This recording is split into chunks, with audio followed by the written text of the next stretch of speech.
Dr. Jaishankar, thank you very much for joining us at the Rising Bharat Summit. You've come here every time we've had a Rising Bharat Summit, so this is your third edition here.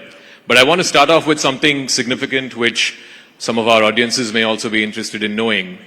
It is the number 2140. Does that hold any special significance for you? I shall enlighten our audience and maybe even enlighten you. That's the number of days that... This sounds like one of Elon Musk's tweets. That's the number of days he's been External Affairs Minister. He's the longest serving External Affairs Minister of India since Nehru. So we can have a round of applause for that. And what a time to be in charge of India's foreign policy. You look back at the last 5 years and 10 months now, it's going to be almost 6 years. What do you think has been Indian foreign policy's singular achievement in these last 6 years? One thing if you were to name, with the mic, sir. I would say, this is Bharat rising. So how do you manage the process of rise under extremely turbulent conditions? Because managing a process of rise is tough enough, but countries normally hope that you get a very conducive environment. We've got as tough an environment as anybody could sort of no, not hope for. Not hope for. Anybody could actually imagine. And I think getting through that. I mean, just look at these last 6 years from a foreign policy perspective. I mean, you've had Ukraine, you've had the Middle East, you've had the whole Indo-Pacific turbulence, you had Afghanistan, you've had Myanmar, you've had COVID, you've had meltdown of various kinds, political changes in our neighbors. Actually the stresses and it's not just change. There have been big events, there have been fractures, there have been stresses, there have been surprises. So it's been as turbulent as it could have been. I do want to, so since you said it's been challenging circumstances, it's beyond what anyone could have imagined, let's address the elephant in the room, and that is the tariffs that have kicked in today. That's what our business editors have been telling us. The reciprocal tariffs have kicked in today. And first of all, I'd like to understand from you, what is your assessment, what is your reading of, what is going to be the impact of these reciprocal tariffs on India? What is India's strategy to try and deal with the fallout of it? If you could sort of, elucidate what your views are. I don't think it's possible to speak about what would be the impact because we don't know. What is our strategy? I think that's pretty clear. We decided that we will engage the Trump administration early on this set of issues. We were very open with them, very constructive with them, as they were with us.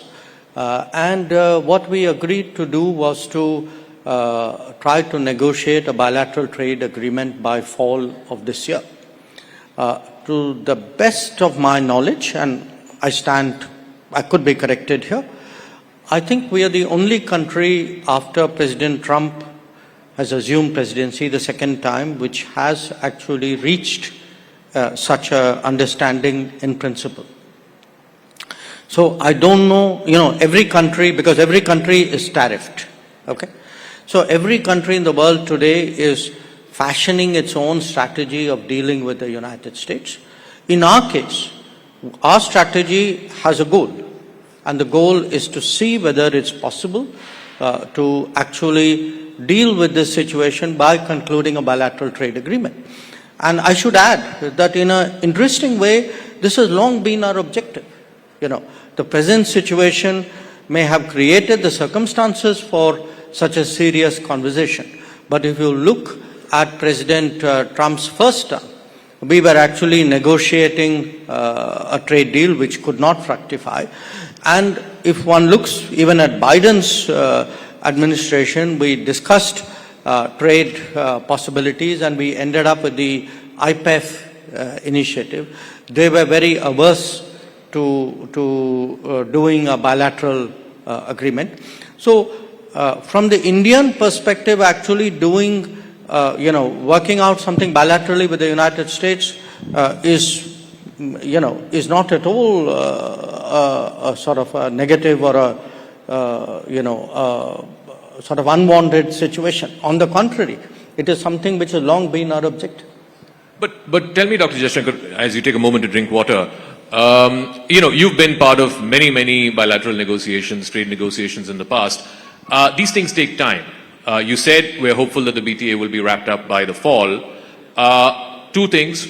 What happens if it doesn't and if it takes longer than that? And two, how confident are you that you can actually wrap it up by the fall? Well, I've always wondered why it takes such a long time. Frankly, I've never figured it out. You tell us. No, I've never figured it out because, I see, we have trade negotiations which have been going on for decades. And the negotiators meet, I think, every 6 months or 3 months or 4 months. And I wonder why. I mean, if I were doing a negotiation, I'd be at it till I got the job done.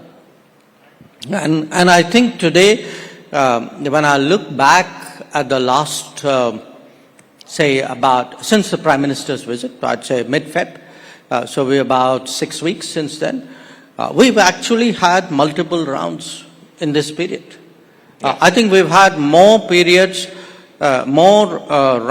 discussions with the Americans in the last 6 weeks than I suspect we've had with the Europeans in the last 2 years. Wow. More discussions with the US in the last 6 weeks than what you've had with Europe in 2 years. But you're also sort of accelerating the FTA talks with EU, with UK and so on. Do you think that, this is a 35,000 feet view question, do you reckon that Mr. Trump, by doing what he's doing, is forcing other countries to, start trading more with each other and start, processing these FTAs in a quicker fashion? Look, you are attributing everything in a way to President Trump. Mm-hmm. I understand why. But I want you to look at it for a moment from an Indian perspective. Sure. Okay?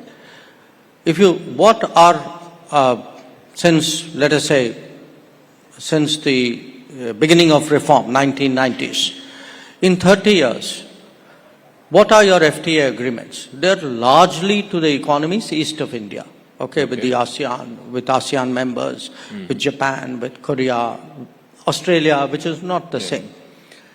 Now, where are actually your many of these are competitive economies. Yeah. Okay? In fact, with most of these countries, we are running today trade deficits. Now, where is the natural growth potential for our exports? It's to the countries west of us.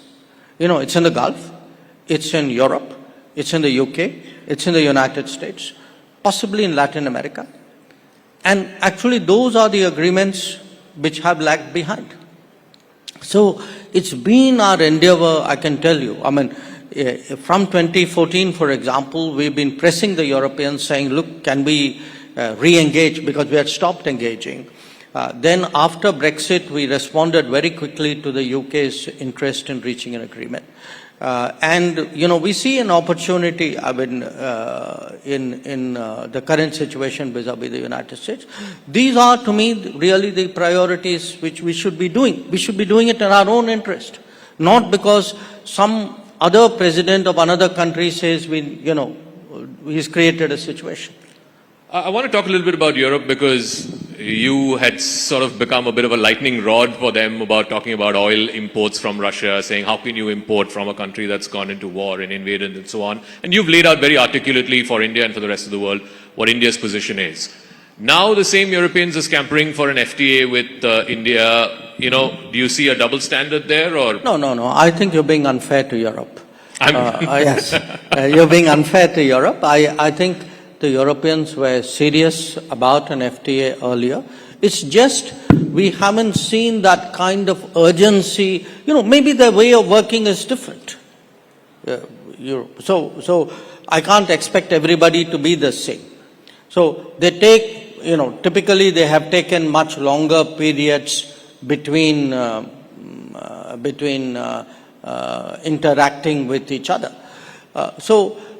My point is that, look, Europe today, I think, realizes the importance of deeper ties with India and the relevance of the FTA for that purpose. We had in the end of February 21 European commissioners led by President von der Leyen visiting India, very unique happening, not just for India, even for them. They don't normally do that. I think there's a very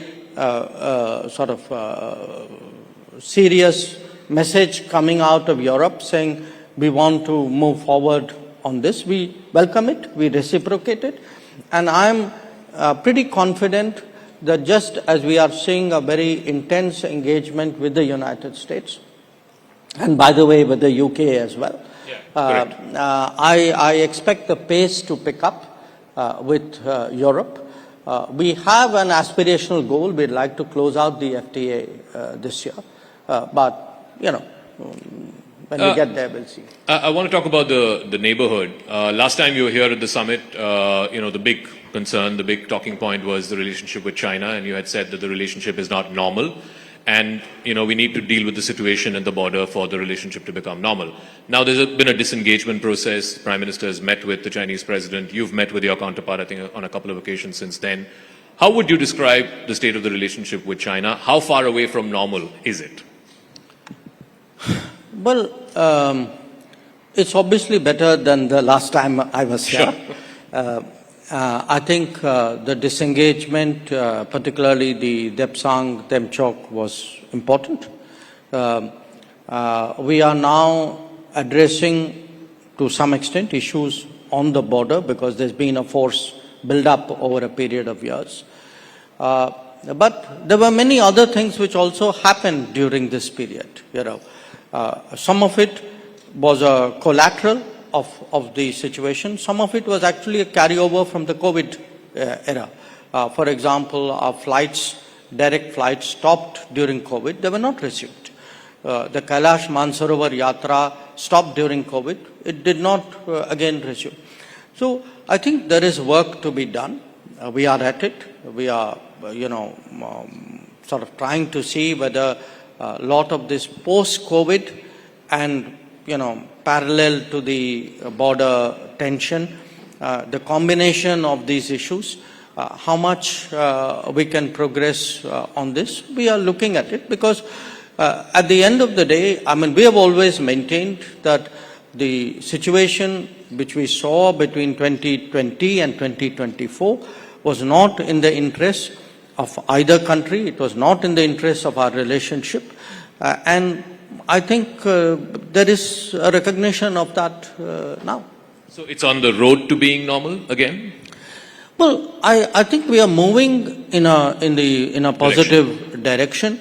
The problem with your profession is you want instantaneous transformation. The challenge of my profession is it's a very arduous and painstaking one.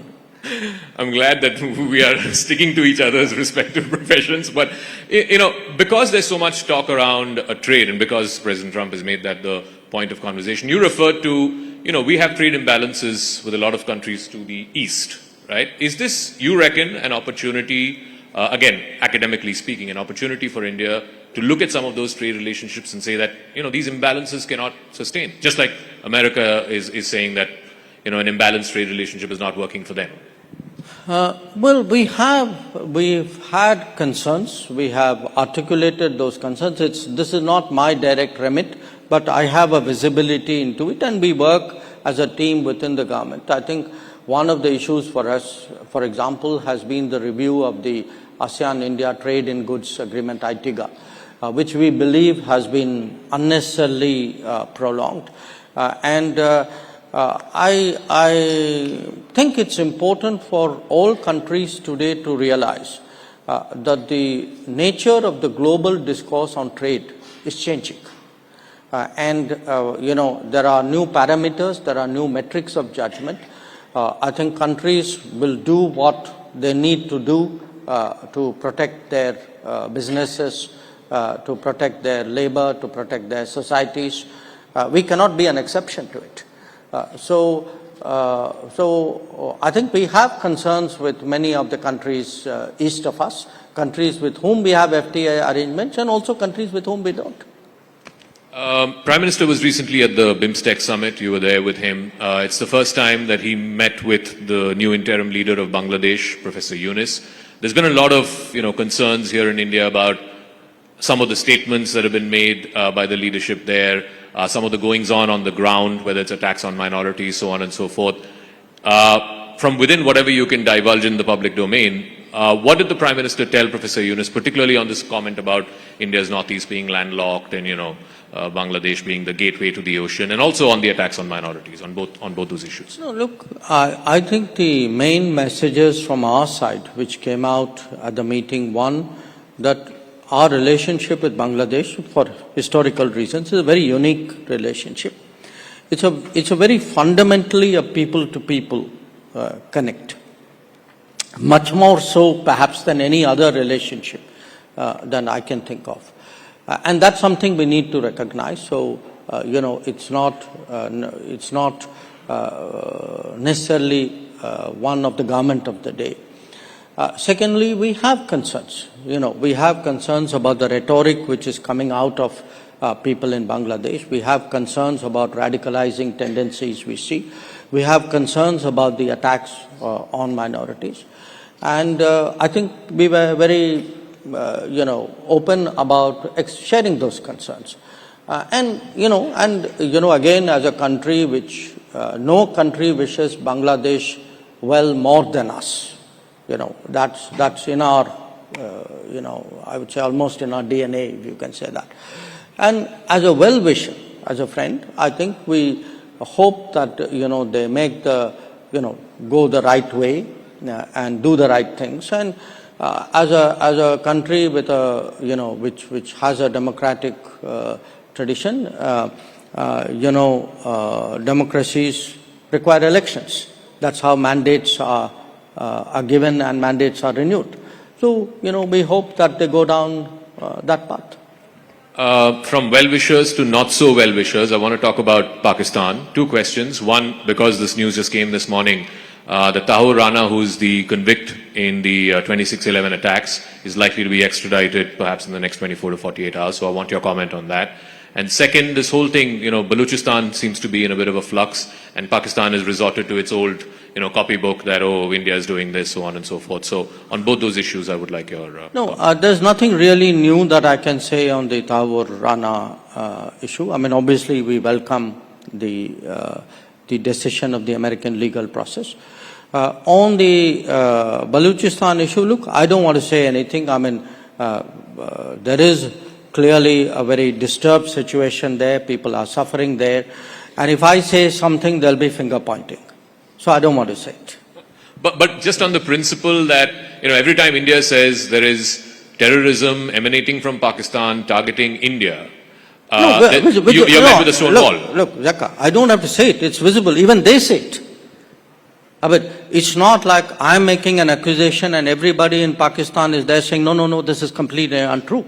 You have people in Pakistan who openly declare that they are doing terrorist activities in India. So this is not an argument. I mean, this is not a hypothesis. This is something they proudly claim. So I think, we've always maintained, not just us, I mean, all sensible people have maintained that if you start a terrorism industry, you will be consumed by it. And that is exactly what we are seeing today in Pakistan.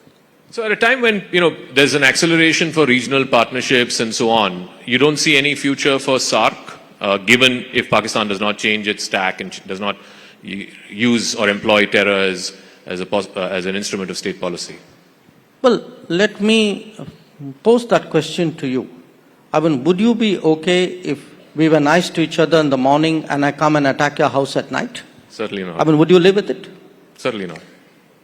Then why would you even ask me that question?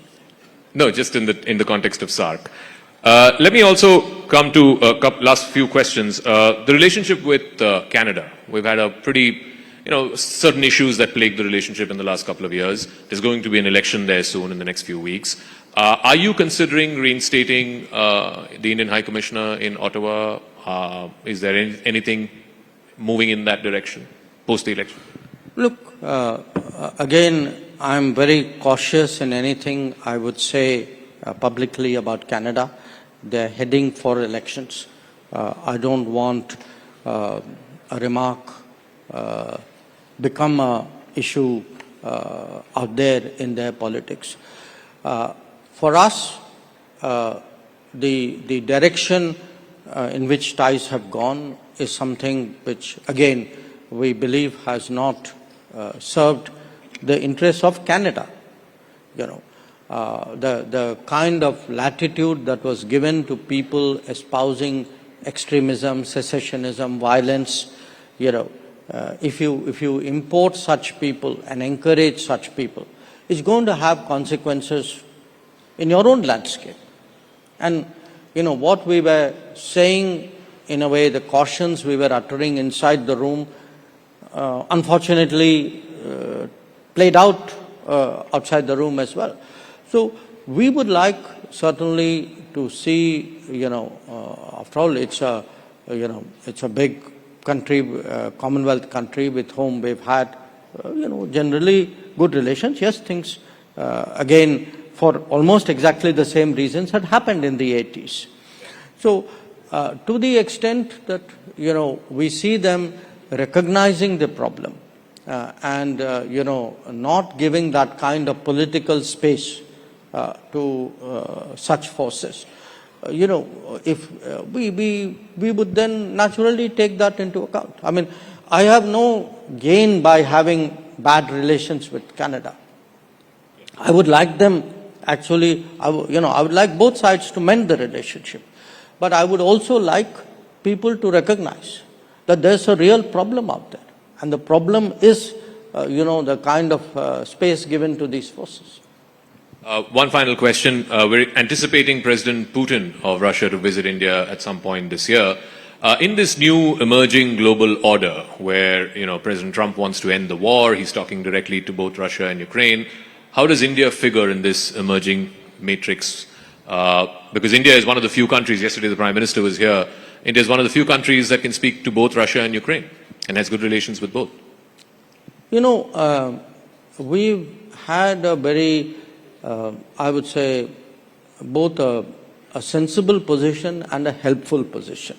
Sensible in terms of very early on we took the view publicly that this conflict cannot be resolved on the battlefield, that it was necessary for a return to dialogue and diplomacy, that it was important for the parties concerned to talk to each other, because that was not happening.